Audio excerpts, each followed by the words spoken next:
Kung nakadungog na ka og Certificate of Land Ownership Award kanang sa DAR, no? CLOA mo ni siya nga kaso.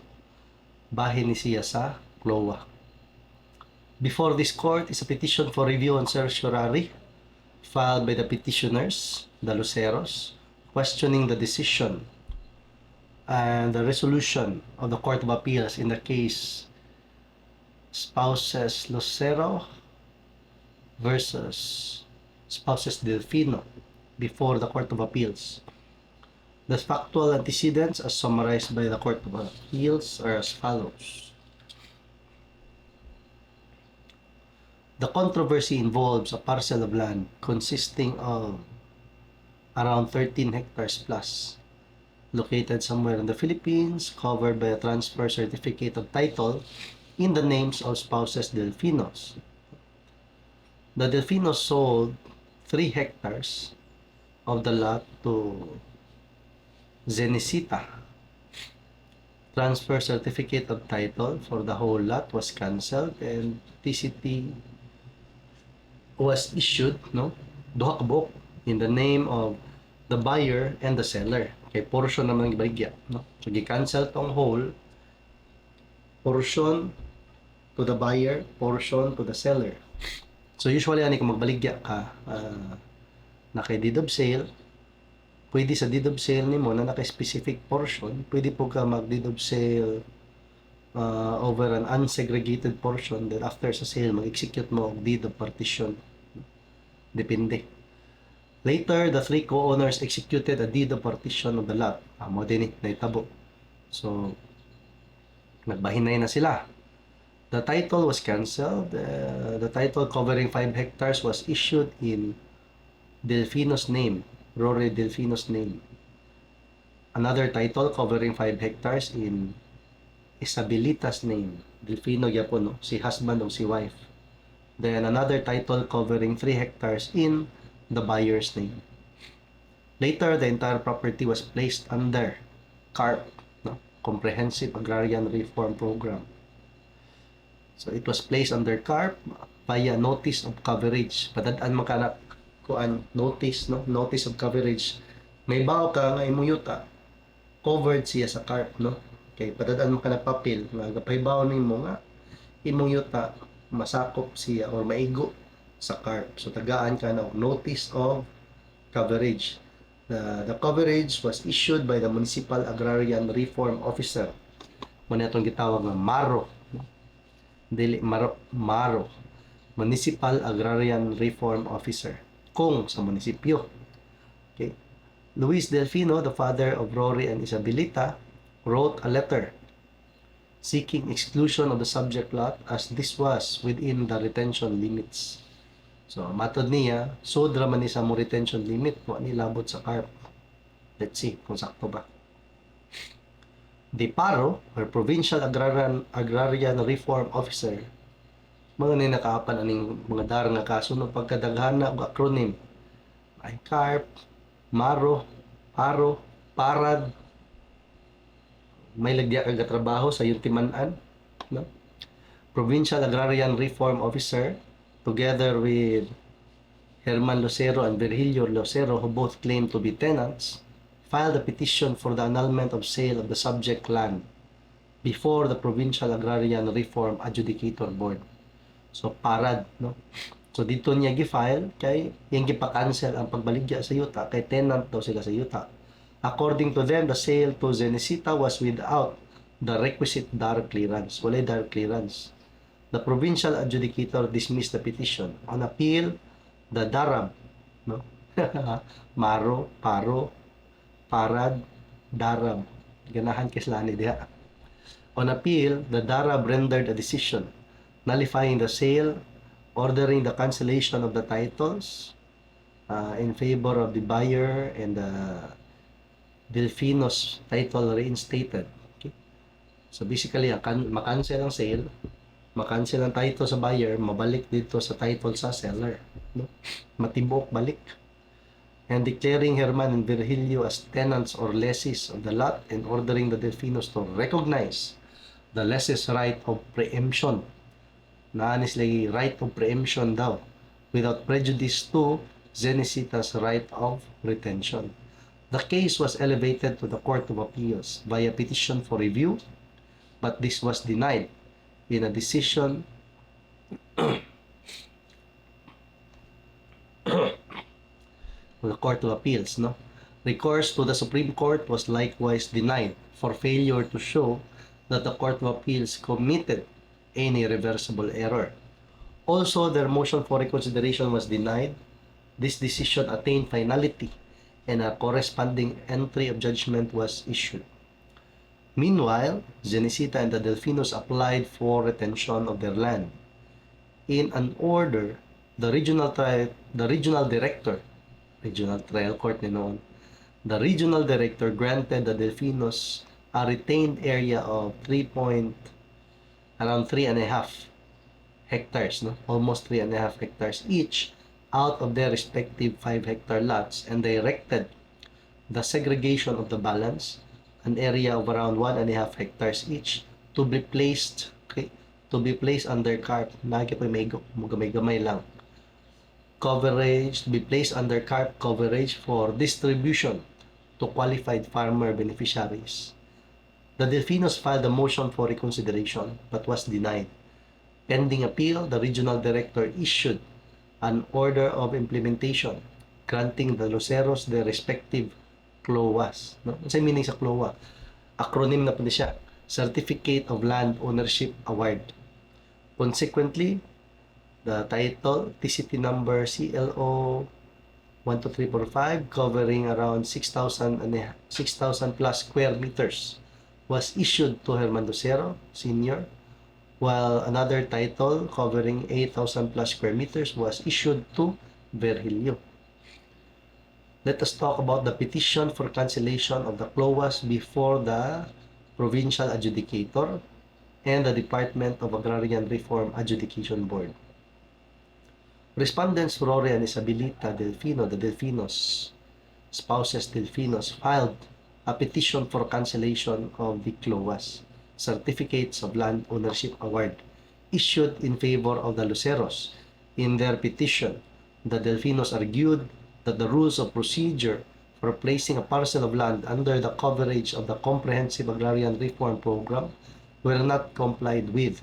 Particularly, the Delfinos sought to cancel the CLOAs issued in favor of the Luceros because of lack of due process in the issuance of the CLOAs, lack of compensation, and the Delfinos' failure to exercise their right of choice for their retention area. Later, the PARAD, or the Provincial Adjudicator, issued his decision, the dispositive portion of which reads, "Wherefore, premises considered, judgment is hereby rendered as follows." The title, containing CLOA with an area of this and that, and TCT number registered in favor of the private respondent Herman Lucero, are hereby declared cancelled and have no force and legal effects. Another title, containing CLOA number 12345 with an area of 8,000 plus square meters, registered in favor of the private respondent Virgilio, is hereby declared cancelled and have no force and legal effect.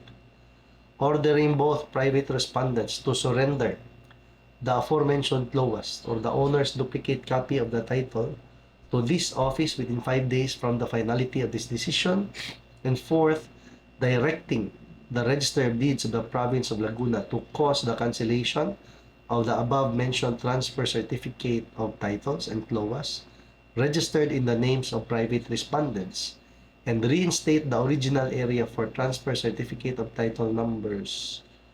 This title registered in the name of Rory Delfino and the title registered in the name of Isabelita Delfino, which titles had been partially cancelled due to the CARP coverage and or appropriate alternative measure. All other claims and counterclaims are hereby dismissed for lack of basis to render judgment thereon, so ordered. In ordering for their cancellation, the PARAD noted that prior to the issuance of such CLOAs, it was incumbent upon the agrarian reform officers to show conformity as to the Delfinos' choice of the retained area, or in case of the Delfinos' failure to exercise their right of choice to the retained area, that due notification was made to inform them about the selected area of retention. Basically, sila'y papilion una. Kung dili kayo sila mopili, sila sa DAR ang mopili. However, the PARAD found that when the CLOAS were issued in favor of the Luceros, the Delfinos were never consulted on the choice of area for retention. Further, it was likewise found that the notification requirement concerning the selected retention area was not adequately complied with. Thus, the PARAD declared, with the prevailing circumstances and the seeming unreasonable dispatch in which the assailed CLOAS were generated, registered, and distributed, some procedures which gives due recognition to the right of retention, which includes the right of choice, no? Mopili ka kung saan nga portion ang imong i-retain, no?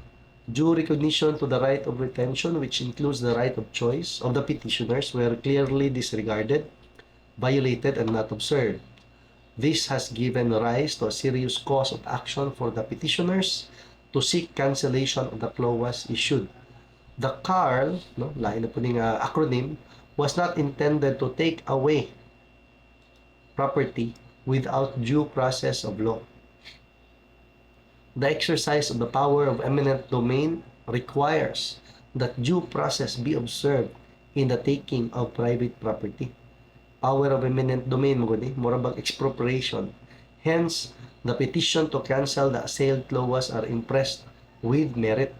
Thereafter, the Luceros appealed the PARAD's decision before the Department of Agrarian Reform Adjudicatory Board, no, commonly known as the DARAB, no. However, in his decision, the DARAB dismissed the appeal and affirmed the PARAD's decision. According to the DARAB, when the Delfinos applied for the retention of their land, they had already exercised the right of retention, and the subsequent issuance of the CLOAS covering the retained areas necessitates their cancellation. The Luceros then moved for the reconsideration of the DARAB's decision, but such motion was ultimately denied by the DARAB in its resolution. Proceedings before the Court of Appeals.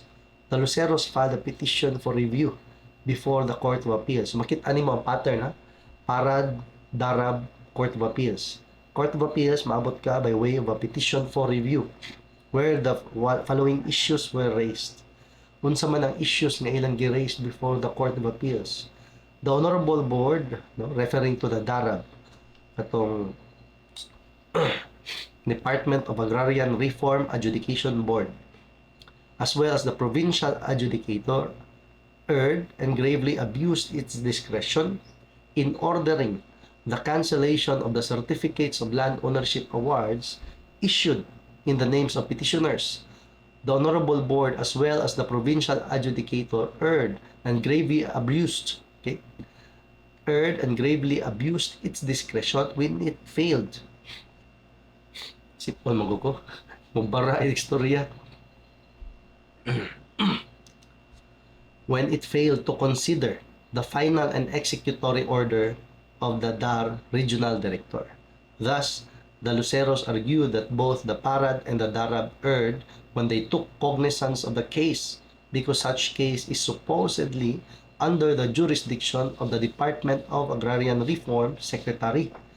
Furthermore, the Luceros alleged that the CLOAS issued in their favor can no longer be cancelled because of the doctrine of conclusiveness of judgment, considering that the Delfinos supposedly failed to appeal the DA Regional Director's order concerning the Delfinos' application for retention and identification of land holdings for CARP coverage. Accordingly, the Luceros asserted that such order has attained finality and the CLOAS issued in their favor are already considered indefeasible. The Court of Appeals issued its decision, which dismissed the Luceros' petition for review. In dismissing the same, the Court of Appeals emphasized that cases involving the cancellation of CLOAS registered with the Register of Deeds are within the jurisdiction of the DARAB, and since the subject CLOAS have already been registered with the Register of Deeds, the PARAD and the DARAB properly took cognizance of the case. Meanwhile, as regards Lucero's invocation of the doctrine of conclusiveness of judgment, the Court of Appeals found the same without merit. According to the Court of Appeals, the records reveal that the Delfinos timely filed their appeal, and without any order dismissing the Delfinos' appeal for non-perfection, such appeal remains pending. Thus, the order of the regional director dated so-and-so cannot be considered to have attained finality, and the doctrine of conclusiveness of judgment cannot be applied in the instant case. Unsatisfied with the Court of Appeals decision, the Luceros filed their motion for reconsideration. However, the same was denied by the Court of Appeals in its resolution. The instant petition. In view of the adverse rulings of the Court of Appeals, the Luceros filed the instant petition where they raised the following issues.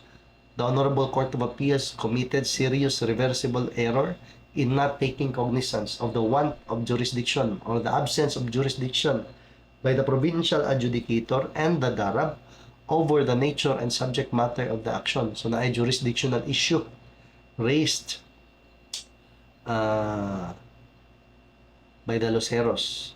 The Honorable Court of Appeals committed serious reversible error when it affirmed the decision and resolution by the DARAB in complete disregard of law and undisputed findings of facts by the regional director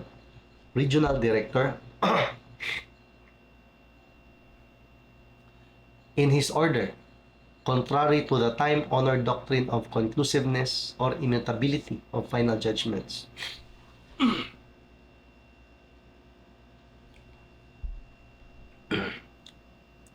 The Honorable Court of Appeals committed serious reversible error when it failed to consider that the subject law was, being titles brought under the operation of the torrent system, enjoy indefeasibility as provided under Presidential Decree number 1529. Maputol ko sa kilami na kayo iubo, no? Iubo pa kumayo. The Luceros arguments. In fine, the Luceros principally argued the following. First, there is no tenurial arrangement between the Luceros and the Delfinos, thus negating the existence of an agrarian dispute, which is required for the existence of the DARAB's jurisdiction. Not being an agrarian dispute, the case falls under the jurisdiction of the DAR Secretary, since it merely involves issues of retention and non-coverage of a land under agrarian reform.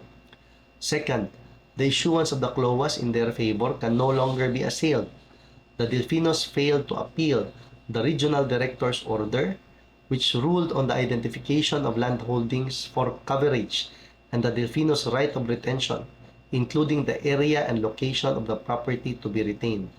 It is on the basis of such final and executory order that the clause were issued in favor of the Luceros. Since the Delfinos failed to file an appeal, the order of the regional director attained finality, and the issue of whether the property should be placed under CARP may no longer be relitigated. Thus, the doctrine of conclusiveness and immutability of judgment applies, and the PARAD and the DARAB should have denied outright the cancellation case filed by the Delfinos. Third, the laws on land registration provide that a certificate of title becomes indefeasible upon the expiration of 1 year from and after the date of entry of the decree of registration. Considering that the petition for cancellation was filed 3 years after the date of registration of the subject clause, the same are already considered indefeasible and can no longer be cancelled. Unsa man tong mo ni ang arguments nila ni Lucero, unsa may argument nila ni Delfino. The Delfinos filed their comment on the petition for review on certiorari, where they stated that the issue on lack of jurisdiction was only raised by the Luceros for the first time in their appeal before the Court of Appeals, meaning it was belatedly raised. Mo nilang punto. Nganong karon pa? Considering the Luceros' active participation in the proceedings before the PARAD and the DARAB, the Luceros are stopped from questioning their jurisdiction. Kumbaga, nganong karon ba man? Wa na ni, napasok na ni, na-expire na ni imong opportunity to question the jurisdiction of the body, no? The Delfinos likewise asserted that the Court of Appeals correctly ruled that the PARAD and the DARAB have jurisdiction over the case, since the applicable rules of the DAR during the time material to the case confer upon the PARAD the primary and exclusive original jurisdiction to cancel registered clause. As to the issue of conclusiveness of judgment, the Delfinos argued that the same is without merit, since the regional director's order is still on appeal and pending resolution before the office of the DAR secretary. Relatedly, with regard to the issue of the identification of the Delfinos retained area, the Delfinos stressed that the Luceros themselves acknowledge that the Delfinos are entitled to 5 hectares each, which is contrary to the regional director's order giving the Delfinos only 3.5 hectares each, no? Almost 3.5. Being entitled to 5 hectares each, the Delfinos thus have the right to choose which portions of their land holdings to retain, considering that as correctly ruled by the DARAB. The Delfinos have already exercised their right of retention and choice when they filed their application for retention. The issuance of the clause covering the Delfinos retained areas are erroneous and should thereby be cancelled. Finally, as to the issue of the supposed indefeasibility of the clause, the Delfinos contend that such clause may be cancelled if agrarian laws, rules, and regulations were violated in their issuance.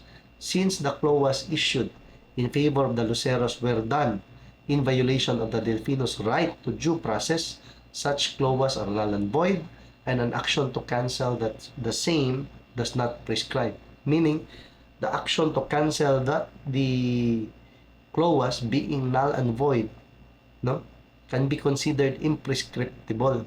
Why expiry? What is the ruling of the Honorable Supreme Court? The petition is bereft of merit. In agrarian disputes, jurisdiction for the cancellation of the registered clause lies with the DARAB. So, ang jurisdiction daw pagpa-cancel sa clause dito sa DARAB. Okay? To reiterate, the Luceros contend that the PARAD and the DARAB should have dismissed the cancellation case outright for lack of jurisdiction because there is no tenurial relationship between the parties, and thus the case does not involve an agrarian dispute which is required for the DARAB's exercise of jurisdiction. Second, the case merely pertains to the administrative implementation of agrarian reform laws, which is cognizable by the DAR Secretary.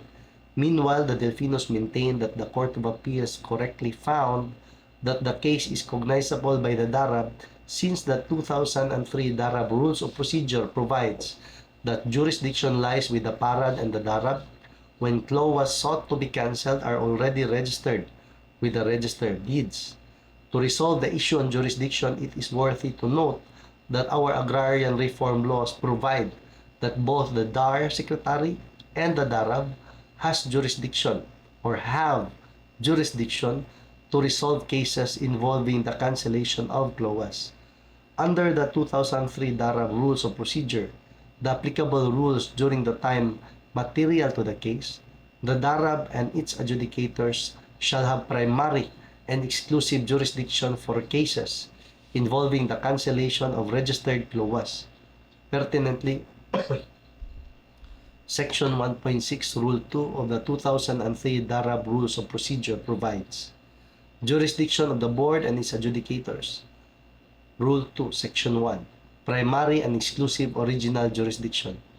The adjudicator shall have primary and exclusive original jurisdiction to determine and adjudicate the following cases. Okay? Unsa na yung mga kasuha? 1.6.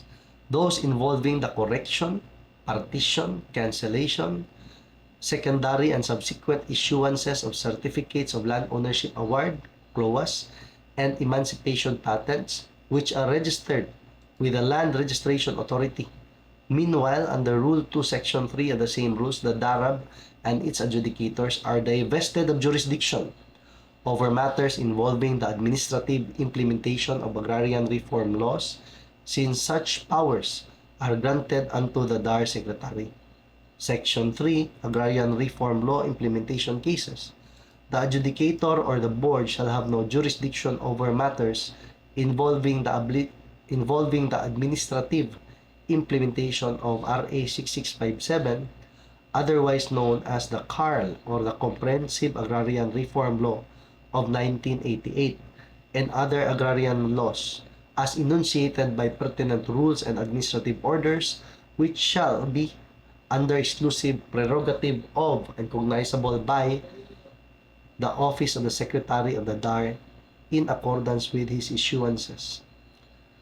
Classification and identification of land holdings for coverage under the Agrarian Reform Program and the initial issuance of CLOAS and EPs, including protest or oppositions thereto and petitions for lifting of such coverage.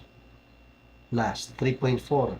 Recall or cancellation of provisional lease rentals, certificates of land transfers, and CARP beneficiary certificates, CBCs, in cases outside the purview of Presidential Decree Number 816, including the issuance, recall, or cancellation of emancipation patents or CLOAS not yet registered with the Register of Deeds.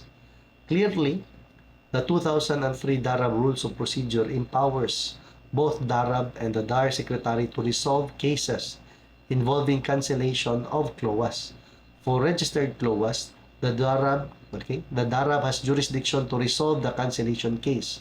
On the other hand, for CLOAS which have not yet been registered, it is the DAR Secretary which has jurisdiction to resolve the cancellation case. So, muna siya distinction, no? Nevertheless, it must be emphasized that the DARAB's jurisdiction to resolve cases involving cancellation of CLOAS does not solely rely on whether the CLOAS are registered or not.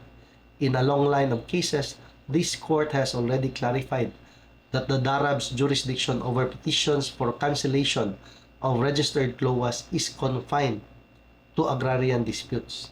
On this point, the case of Sutton versus Lim is instructive. While the DARAB may entertain petitions for cancellation of CLOAS, as in this case, its jurisdiction is, however, confined only to agrarian disputes. No? Manay ang limitation sa jurisdiction. As explained in the cases of Heirs of De La Cruz versus Heirs of Cruz, and reiterated in the recent case of Bagong Hasa versus Pauses Cesar Cagin, for the DARAB to acquire jurisdiction, the controversy must relate to an agrarian dispute between the landowners and tenants in whose favor CLOAS have been issued by the DAR Secretary. Muna iyang limitation sa iyang jurisdiction. The court agrees with the petitioner's contention that under Section 2F Rule 2 of the DARAB Rules of Procedure, the DARAB has jurisdiction over cases involving the issuance, correction, and cancellation of CLOAS which were registered with the LRA. However, for the DARAB to have jurisdiction in such cases, they must relate to an agrarian dispute between landowner and tenants to whom CLOAS have been issued by the DAR Secretary. The cases involving the issuance, correction, and cancellation of the CLOAS by the DAR in the administrative implementation of agrarian reform laws, rules, and regulations to parties who are not agricultural tenants or lessees are within the jurisdiction of the DAR and not the DARAB. Thus, it is not sufficient that the controversy involves the cancellation of a CLOA already registered. No? Dili siya enough nga mo'y basis that the controversy involves the cancellation of a CLOA already registered with the Land Registration Authority. What is of primordial consideration, mo'y primary consideration, is the existence of an agrarian dispute between the parties. Such ruling is reiterated in the Heirs of Santiago versus Nisperos, where this court emphasized that it is not enough that the controversy involves the cancellation of a CLOA registered with the Land Registration Authority for the DARAB to have jurisdiction. What is of primordial consideration is the existence of an agrarian dispute between the parties. Relevantly, Section 3D of the Republic Act 6657, otherwise known as the Comprehensive Agrarian Reform Law of 1988, or the CARL, defines an agrarian dispute as those controversies involving tenurial arrangements. Agrarian dispute refers to any controversy relating to tenurial arrangements, whether leasehold, tenancy, stewardship, or otherwise, over lands devoted to agriculture, including disputes concerning farmers' associations or representation of persons in negotiating, fixing, maintaining, changing, or seeking to arrange terms or conditions of such tenurial arrangements. It includes any controversy relating to compensation of lands acquired under this Act and other terms and conditions of transfer of ownership from landowners to farm workers, tenants, and other agrarian reform beneficiaries, whether the disputants stand in the proximate relation of farm operator and beneficiary, landowner and tenant, or lessor and lessee. From all the foregoing, it is clear that the DARAB may only exercise jurisdiction over a case involving the cancellation of clause if it is first established that an agrarian dispute exists. In other words, the DARAB only has jurisdiction over a petition for cancellation of clause if there exists a tenancy relationship between the parties. Magpaniod to na da.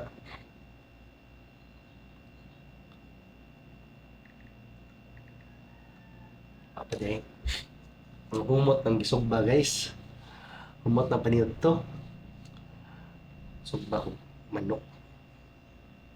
Nang butangan ba o aswete ba? Muragay ka nang sa bacolod chicken, no? Kanang imong pakupsan pagawso ng mantika sa panit sa manok niya butangan og aswete. Kanang gamay ahos. Ya, di lang kay tamis ang sugba sa manok. Humot na kayo. Kasi mutan ako diri sa kwarto. In the instant case, the Luceros assert that no allegation was made concerning any supposed tenancy relationship between the parties. This assertion is misleading. In the decision of the Court of Appeals, the Court of Appeals noted that the Luceros themselves claimed that they were tenants of the subject lands when they sought to annul the sale between the Delfinos and the Cenesita Barrinuevo and the buyer Cenesita Barrinuevo. Even more, in their own submissions, the Luceros categorically declared that they are tenants of the subject lands, particularly in their memorandum filed before the Court of Appeals. The Luceros stated that they were the rightful tenants of the subject lands. Also, the DAR represented by the Provincial Agrarian Reform Officer, or the PARO, and the herein petitioners' appellants filed a petition for annulment of the deed of sale over a portion of the title and for the redemption of the aforesaid land by the herein petitioners' appellants as rightful tenants before the office of the provincial adjudicator. So, likewise, in their appeal memorandum filed before the DARAB, the Luceros stated that they are agrarian reform beneficiaries and tenants of the subject land. Rory Delfino and Isabelita Delfino were the owners of a parcel of land located somewhere in the Philippines, and petitioners sold to Zenesita the 3,000 plus, almost 4,000 square meter portion of the land. The said sale, became the subject of a case for annulment by reason of sale devoid of DAR clearance, which the regional director issued an order upholding said coverage with finality. Nagwaligya, gi-transfer with DAR clearance. The case eventually reached the Court of Appeals, where the higher court affirmed its annulment. Later, 3 clauses were issued in favor of the 2 tenants or the agrarian reform beneficiaries, namely Herman Lucero and Virgilio Lucero, and this in turn became the subject, now on appeal, of these instant cases before the DARAB. Clearly, the Luceros themselves categorically admit that they are tenants of the subject lands and that a tenancy relationship exists between the Luceros and the Delfinos. As such, the case involves an agrarian dispute which brings the issue of the cancellation of the clause within the jurisdiction of the DARAB. All said, we affirm the findings of the Court of Appeals that the DARAB has jurisdiction to resolve the case involving the cancellation of the subject clause, considering that the same have already been registered with the Register of Deeds. The clause may be cancelled for being issued in violation of agrarian reform laws. As discussed above, the Luceros likewise argue in their petition that the clause issued in their favor can no longer be cancelled because they already come within the purview of the torrent system and therefore are already considered indefeasible. On this note, we agree that clauses are entitled to be as indefeasible as certificates of title issued in registration proceedings. This is exhaustively explained in the case of Polo versus Inson. This court sustained the validity of the transfer certificates of title and emancipation patents. It held that certificates of title issued pursuant to emancipation patents are as indefeasible as transfer certificates of title issued in registration proceedings. Parehas na daw kalig-on ang titulo sa registration proceedings, kaning mga judicial titling, versus kaning mga titles na issued pursuant to emancipation patents. Further, it ruled that the transfer certificates of title issued to the petitioners became indefeasible upon the expiration of 1 year from the issuance of the emancipation patent. 1 year from the issuance of the emancipation patent. Thus, in the case of Ibanez versus IAC, Intermediate Appellate Court, it provides that the certificates of title issued in administrative proceedings are as indefeasible as certificates of title issued in judicial proceedings. Okay? The same confusion, uncertainty, and suspicion on the distribution of government-acquired lands to the landless would arise if the possession of the grantee of an EP, emancipation patent, would still be subject to contest just because his certificate of title was issued in an administrative proceeding. Okay? The silence of Presidential Decree number 27 as to the indefeasibility of the titles issued pursuant thereto is the same as that in the Public Land Act, where there was a commentary inasmuch as there is no positive statement of the public land law regarding the titles granted thereunder. Such silence should be construed and interpreted in favor of the homesteader who came into the possession of his homestead after complying with the requirements thereof. Section 38 of the Land Registration Law should be interpreted to apply by implication to the patent issued by the Director of Lands, duly approved by the Minister of Natural Resources, under the signature of the President of the Philippines in accordance with law. After complying with the procedure thereafter in Section 105 of Presidential Decree number 1529, otherwise known as the Property Registration Decree, where the DAR is required to issue the corresponding certificate of title after granting an EP to tenant farmers who have complied with Presidential Decree number 27, the TCTs issued to petitioners pursuant to their EPs acquire the same protection accorded to other TCTs.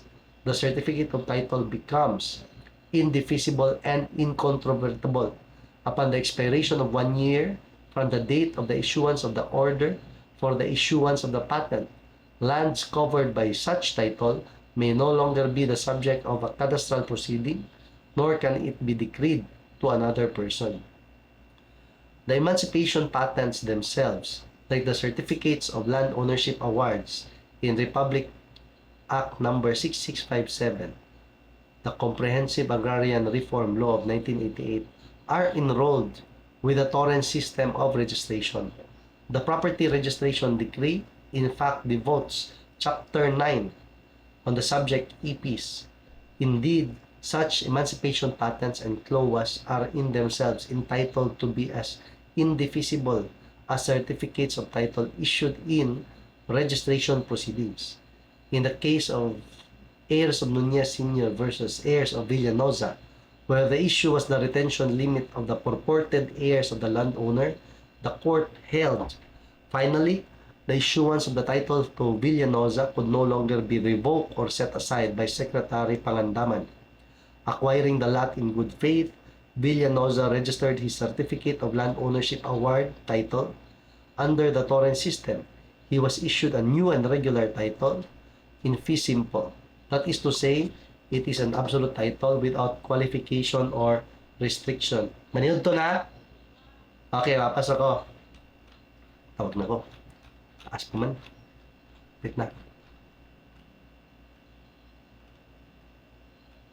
Nawala ko na. Okay. In the case of Estribillo versus Department of Agrarian Reform, has held that certificates of title issued in administrative proceedings are as indefeasible as those issued in judicial proceedings. Section 2 of the Administrative Order number 0309 provides that the state recognizes the indefeasibility of certificate of land ownership awards, emancipation patents, and other titles issued under any agrarian reform program. Here, a certificate of land ownership award title was already issued and registered in Villanosa's favor, and Villanosa's certificate of land ownership award was titled under the torrent system on a later date. After the expiration of 1 year, the certificate of title covering the property became irrevocable and indefeasible. Secretary Pangandaman's order, which came almost 3 years later, was thus ineffective. Notwithstanding this court's categorical pronouncement in the Polo Plantation case that laws are considered indefeasible, the same cannot be applied in the instant case because of the difference in factual context. In the case of Polo Plantation, the order from which the issuance of the clause was based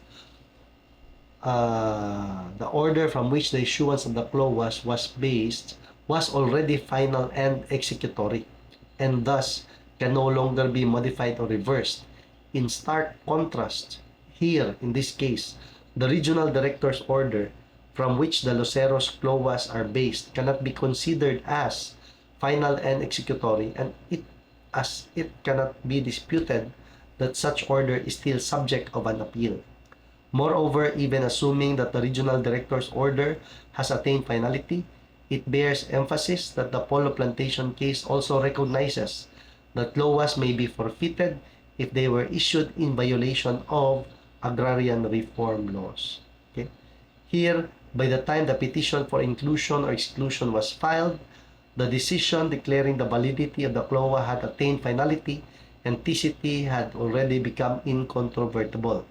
As registered property owners, petitioners' members were entitled to the protection given to every torrents title holder.